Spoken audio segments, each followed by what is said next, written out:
Hello, welcome back to the channel, kit review time, and in this particular one we are going to be looking at Gecko Models World War II US Paratroopers in Action with Cushman Parascooter, Northwest Europe 1944. Now this is set 3, so obviously there's set 1 and set 2, but we're going to have a look at this one. So again, this is kit number 35GM0043, 1/35 scale, and nice bit of box art, as Gecko tend to do. Always get like the flag of whichever country it represents at the time on the box. A little bit of gump here. This is not a plastic model and all that sort of thing. Bit of warning. So quick look around the box. Again, just your Gecko sign and your kit number there and the scale. Okay, and then on this one is what sort of goodies you get in the box. So there's your Parascooter, your Cushman, and then obviously your weapons and equipment that come with it as well. So on the back is, it gets it the right way around, is again what you get in the box. So you get your forerunners for your para figures, there's your motorbike parts, and then obviously you get your weapons, scooter, nice bit of photo etch as well, and then some, sets of decals, which is also a nice touch. So let's have a look in the box. So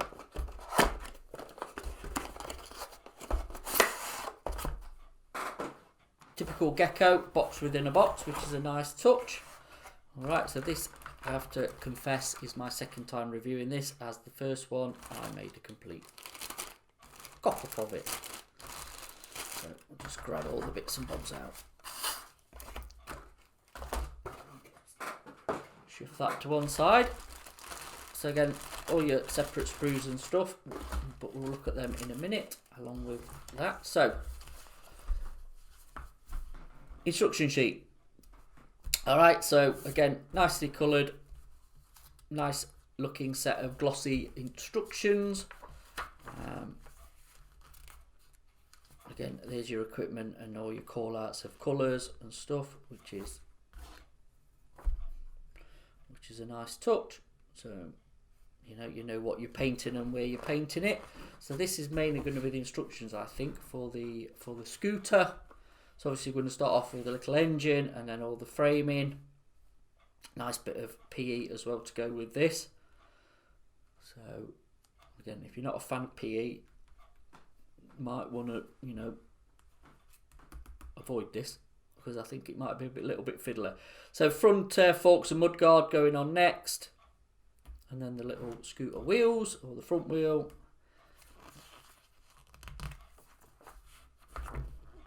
And going on to the seat frame and the seating and the rear mudguard. And then obviously got a bit of stowage that goes with it as well, which attaches to it with photo-etched straps. And that is it really. Just a nice little 8-parter. Moving on then to the figures. So you've got your 4 figures there. So you've got this guy sitting down making notes. Again, you've got your call out. And I think as well, if you're going to get some decals, which you don't normally get with figures, that's a really nice touch. Obviously, because a call out for his boots, all the colour call outs that you need for him. You've got the guy crouching. Again, I think he's got the radio on the back. And again, same thing. Mission Models is the call out for the paints for these, but again, you can cross-reference this to whatever paint sort of you use, your paint of choice. You've got the guy standing having a look with his M Mark II grenade and his rifle, and then the last one who's on the telephone here crouching, and again same thing, same call out. So obviously they're all going to be in the same sort of colours for the uniform. So if you want to vary that up with your mixers, that's fine, just to give them a little bit of variation. But other than that, they should be pretty straightforward. Again, call outs for the little scooter, which is going to be olive drab. At a educated guess of US sort of armoured stuff and that in World War II. So olive drab car kit, and obviously like I say, red brown. Again, nice touch again with the weapons at the back. There's you've got your slings as well, rifle slings, even, which are photo etch, which is always a nice touch because normally you've met your own or aftermarket. So again, good touch that from Gecko. So we'll start first with the actual decals themselves before we move on to a bit of photo etch. We'll get them out of the bag.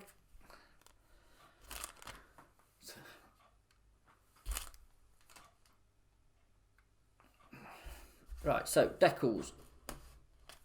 Yeah, they might be hard to see being white. I'm just about to shot.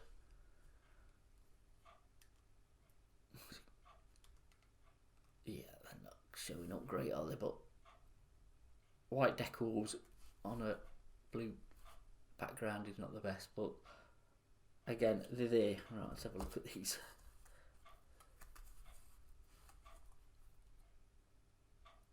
Okay, tiny decals, but you have got decals, which is, you know, sometimes you don't get that option. So if you do choose to use them, you can. And then I think these are the actual figure decals, which is nice touch.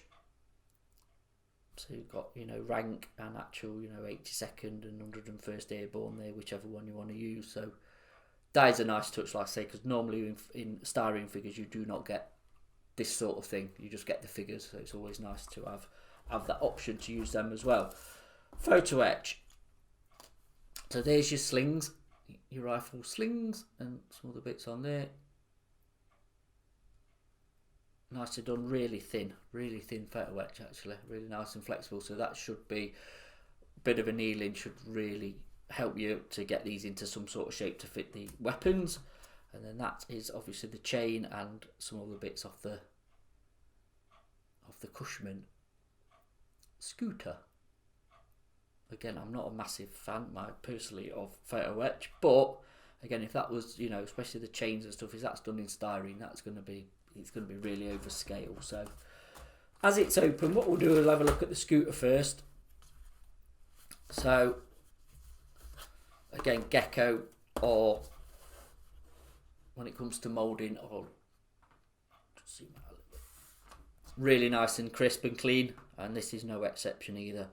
So not many parts to this, like I say, with the enhancements of the PE, should actually make a nice little model on its own. So can't see any flash or, you know, obvious errors that jump out to me just having a quick look at this. So yeah, that's okay. And then what shall we do next? We'll have a look at the figures then, and then we'll have a look at the equipment. So I'll lay them all out instead of doing them individually. They are numbered, so when you are, you know, assembling them, you know, obviously they're all separate, so that's going to be easy. You're not going to get parts mixed up or even have to sort of look at instructions, to be perfectly honest. So we'll just pick one to just have a quick look at. So I think they're all going to be of similar quality. So this is the guy standing, I think, with his rifle. So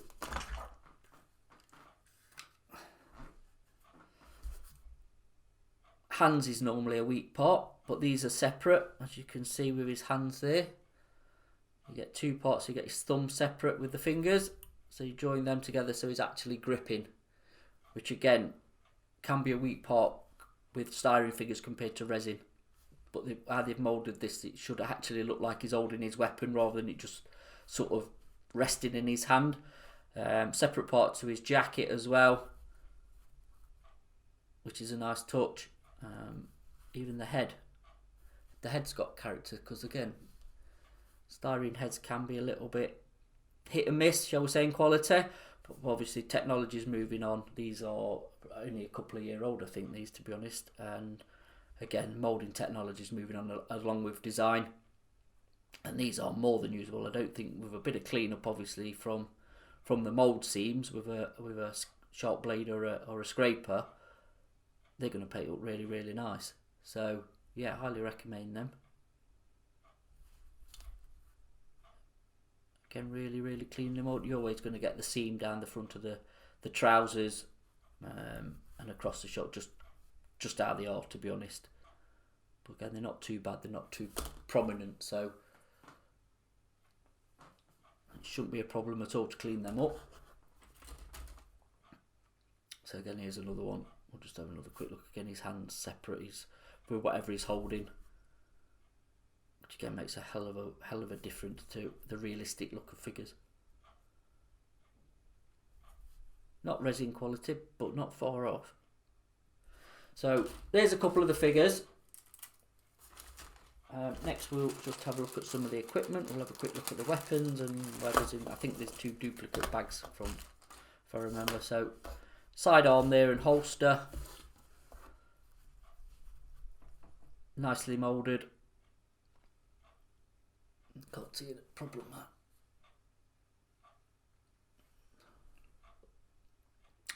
So yeah, they look nice. The sidearms look nice. You've got holstered and unholstered.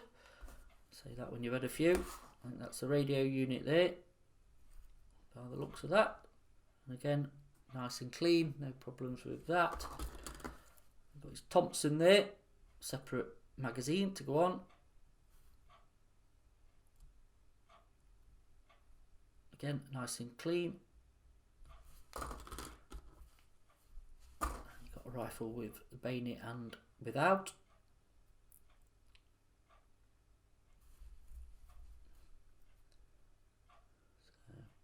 Nicely done. And then last but not least is this one, and again nicely done. Nice touch as well that you've got actually the US stamped on there, which it would have had for that holster, so not a problem with that at all. Really nice weapons those. And then this bag, so we've got the helmet, airborne helmets, and some goggles on there. Again, nicely done. It should fit. Oh, actually some detail, never noticed that, but look, we've got detail actually inside the helmets as well, so if you're going to leave them off and upside down, you can do that, which is again a nice touch. Obviously some equipment that must go on the scooter.